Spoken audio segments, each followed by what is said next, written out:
Singro – vizualus meno socialiniai kaitai metu 3 Europos šalys – Lietuva, Ispanija ir Graikija – dirbo kartu ir tyrinėjo skirtingas gerąsias patirtis.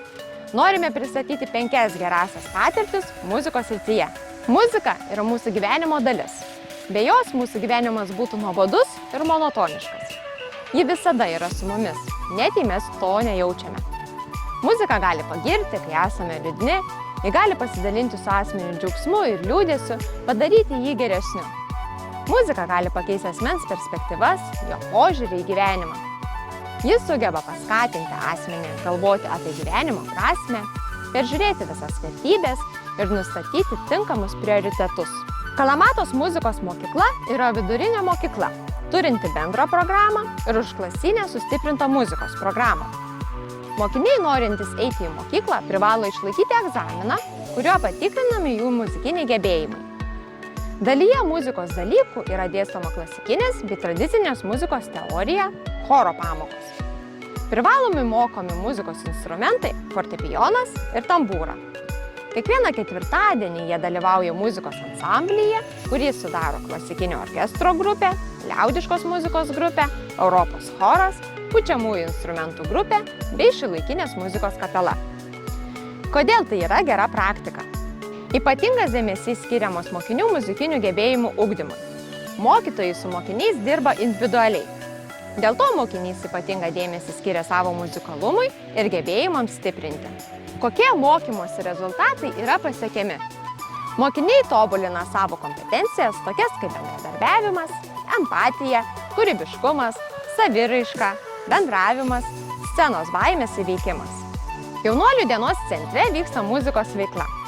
Muzikos veiklos vadovas kartu su paslaugų gavėjais kuria muziką spalvomis, gyvūnų garsais, linksmais garsais, įvairiais ritmais. O su įvairiais instrumentais, dažniausiai mušamaisiais, dalyvauja renginiuose su muzikos grupe, kurią sudaro asmenys su sutrikusiu intelektu nuo 18 metų amžiaus. Visi paslaugų gavėjai turi skirtingus gebėjimus, o muzikos veikla pritaikyta kiekvieno jo gebėjimams ir stiprybėms atskleisti. Kodėl tai yra gera praktika? Muzika yra naudojama kaip universali kalba, net kai paslaugų gavėjai ir grupės nariai nemoka jos skaityti.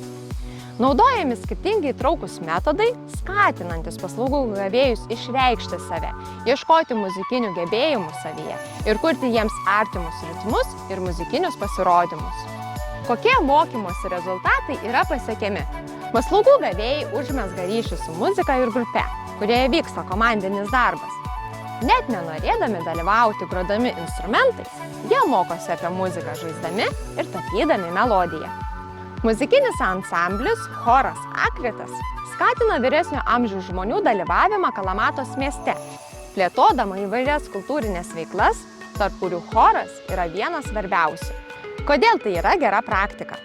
Būdami bendruomenės dalimi ir dalyvaudami kultūrinėje veikloje, vyresnio amžiaus žmonės išlieka protiškai ir fiziškai aktyvus, pagerinama jų gyvenimo kokybė. Kokie mokymosi rezultatai yra pasiekiami? Ugdomi įvairūs įgūdžiai, tokie kaip komandinis darbas, empatija, bendravimas, ritmas, vokalizacija ir savigarbos didinimas.